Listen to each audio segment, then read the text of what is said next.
መንፈስ ቅዱስ ያደረበት ሰው ምልክቱ አንደኛው ሰው ሳይመርጥ መውደዱ ነው። ሁለተኛው ደስተኛ መሆኑ ነው። ምንም ነገር ቢፈጠር የማይታወክ ልብ ያለው እሱ የመንፈስ ፍሬ አፍርቷል ማለት ነው።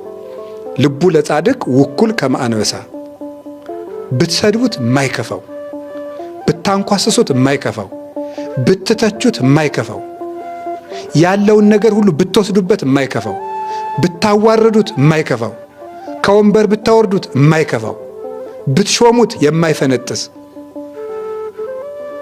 ደስታውም ሐዘኑም የማይነቀነቁት ሰው፣ ደስታ ሲያገኝ ብሎ ትንፋሽ የማያጥር። አይታችሁ ታውቃላችሁ? አንዳንድ ሰው ከዛሬ ጀምሮ 5,000 ብር ተቀጥራል ሲሉት እንዴ በስንት ከበሮ ሊመታው ይችላል? የቀበሮይቱ ደስታ ማለት ነው። ቀበሮ ጣዝማ ተወዳለች እንደሚባለው ጣዝማ ስታገኝ አረ ጣዝማ አገኘው እናንተ፣ አረ ጣዝማ አገኘው እናንተ ብላ ዙራ ስትመጣ ጣዝማ የለም። ምክንያቱም የጣዝማዎቹን ቀዳዳዎች ትታ በሜዳው ላይ ስትዘል ቆየች። የቀበሮ ደስታ ማለት አሁን ዛሬ ግን ከስተቷ ተምራ ጎበዝ በሁለት እግሯ ከጣዝማው ላይ ቁማ ብቻ በሁለት እግሯ ብቻ እየዘለለች በዚያ ብቻ መደሰት ጀመረች። ጀግና በሏት እንዲሁ እሷ ከታሪክ ተምራ ማለት ነው። ምክንያቱም ዘላ ስትመጣ እየጠፋት ስለሆነ ሁለት እግሯን ጣዝማው ላይ አድርጋ ደስታውም እንዳይቀር በሁለት እግሯ። ደስታም ካልተቆጣጠሩት እኮ ችግር ነው። በኢትዮጵያ ውስጥ ግማሽ ቀን የነገሰ ንጉሥ እንዳለ ታውቃላችሁ አይደል? እና በደስታ ብዛት ሰው እንኳን ደስ አለ የሚለው በቃ ሲረባረብ ታፍኖ ነው የሞተ። አይዙር ይባላል። እዚህ ዳጋ እስጢፋኖስ ነው መቃብሩ ያለ። ይገርማል እኮ ሰው ደስታ የማይሆን አፍኖ ይገለዋል። ስለዚህ ደስታውም የማያቀለው ሰው እንደው በቀላል ነገር እንከፍ የማይል ሰው፣ ሐዘንም ደግሞ የማይነቀንቀው ፊቱ ጥቁር የማይል ዛሬ ደህና ናችሁ ብሎ በነጉ ዛሬ መስገድ የማይል ወጥ ሰው ማለት ነው። ደስታ እጁን እግሩን እንኳን እየቆረጣችሁት ደስ የሚለው የሐዋርያት አያችኋት ያቺ ማለት ነው። የሐዋርያት ምዕራፍ 5 ላይ ወወፁን ዘይትፈስሱ መከፈሎም ጸጋ መንፈስ ቅዱስ ተገርፈው ሲወጡ ተደስቶ መውጣት። እስቲ አስቡትም አምላክ እንኳን ተገርፈን እስቲ እንደው አንድ ቃል ተናግሮን ሰው ፊታችን እንዴት ጨልሞ እንደምንወጣ ተመልከቱት። ፍሬ ፍሬ ፍሬ ይሏቸዋል። ይሄ ነው የምናፈረው ዘመዶች። የምንደሰተው ከሰው ጋር እየኖርን መደሰት አይቻልም። ይዋጡ ነው። ምክንያቱም ለምንድን ነው ከሰው ጋር እየኖርን መደሰት የማንችለው? የምንፈልገውን ነገር ሁሉ ሌሎች ሰዎች ምን ያደርጉታል? ይፈልጉታል። ስለዚህ ምን ያደርጋሉ? ይሻሙናል። ስለዚህ ከሰው ጋር እየኖሩ ሙሉ ደስታ መደሰት አይቻልም። ታዲያ መደሰት ከፈለግን ምን ማድረግ ነው? ሰዎች በሚሰጡንም በሚነሱንም ነገር አለመደሰት። እንግዲያ በማን መደሰት? ሁል ጊዜ እላችኋለሁ ተፈስሑ ዘልፈ በማን? በክርስቶስ ነው። ሰዎች ጥሩ ሰላምታ ሰጡንም አኩርፈው ሄዱም እኛ ለመከፋት ነው። ያን ነው ማሰብ። እስኪ አንተ ጥያቄ ልጠይቃችሁ። አሁን እዚህ መካከል ንስሐ ገብታችሁ የዚህ እንግዲህ የገዳሙ አጠቃላይ ንስሐ አባት አበምኔቱ ናቸው። ንስሐ ሰጥተዋችሁ ልትቆርቡ ተዘጋጅቷቸዋል። ፍታት ዘወል ደግሞ ሁላችሁ ቁርባን ቅረን።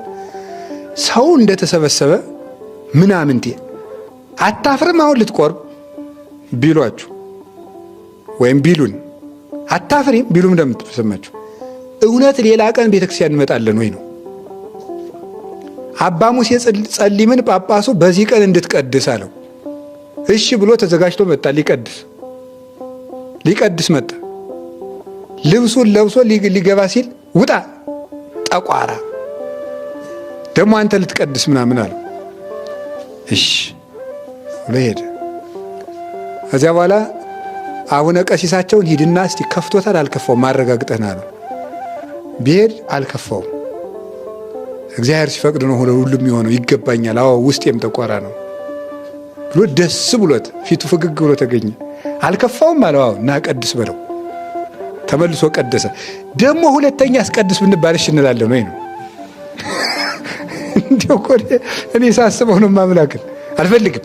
እኔ እንደፈለጉ እሳቸው የሚሉኝ ነኝ እንዴ? አቤት እንዲሁ እግዚአብሔር ማርጎ የቻለን እንዲሁ እኮ እንዲሁ ኩራታችን እንዲሁ እኮ እንዲሁ ይኸው እንዲሁ የጤፍ ጠላ እኮ ነን። እንዲሁ እውነቱ ማለት የጤፍ ጠላ እንዲሁ አለ የሚባል እኔ እንዴት እንደሆነ አላውቅም። ሳስበው በቃ የሚንኮሸኮሽ ነገር ነው የሚመስለኝ። እኔ ጠላ አልጠጣም፣ እግዚአብሔር ይመስገን። የማልጠጣው ማጥያት ስለሆነ አይደለም፣ በቃ ራሴን ስለሚያመኝ አይወልኝም። እኔ ሌላ ነገር የለውም። ስለዚህ ኩሽኩሽ ያለ ነገር አይኖራችሁ ነው። እስቲ መተቸትም ልመዱ። እስቲ እኔም እስቲ መሰደብ ልመድ፣ እናንተም እስቲ ልመዱ። እስቲ ትልቅ ወንድም ይስደበን፣ እስቲ አባት ይስደበን፣ እስቲ ትልቅ እህት ትስደበን። እስቲ እኔ እውነቴን እኮ የምነግራችሁ እንዲሁ መንኮሽኮሽ ተነካው ማለት ወይ ጉድ! ፍሬ ቢስነት ይሄ አይደለም እንዴ? ገለባ ክብሪት ብቻ የሚጠብቀን እና እንደው እግዚአብሔር ምን ይስጠን? ልብ ይስጠን፣ ልብ ይስጠን። ስለምንድን ነው እያወራን ያለ ነው? አቤት። ስለዚህ ከዚህ በኋላ ማንም ሰው የፈለገ ነገር ቢለን አንቆጣም። እንግዲህ ተስማማን? የፈለገ ነገር ይብለን ከሰው መሃል ሆነ እንዴት ቢሆንስ ብቻዬን ጠርቶ አይሰድበኝም? እንዴት ቢሆንስ እንደው እንደው እኮ እንደው አሁን እንደው ተመስገን ነው። አሁን እኮ በቃ እንደው እንደ አቅማችን ነው ሁሉም ነገር እንደ አቅማችን የሚለውን አሁን እንግዲህ እችን እዛችሁ አትሄዳላችሁ። አባም እኮ ሲያስተምር እንደ አቅማችን ብሏል። እኔ በቃ አቅሜ እስከዚህ ነዋ። እንዲው እኮ አንዳንዱን ጥቅስ ማርጋችሁ የምትይዙት ደግሞ እኮ በቃ ይሄን አላልኩም። እኔ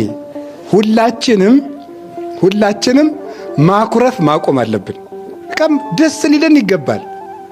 በክርስቶስ ነው። ለዚህ ዓመት ምን ለማመደው አንዱ ይሄ ነው። ፍሬ እስቲ ጌታዬ ሆይ በሉ። ፍሬ ለማፍራት አብቃይ በሉ።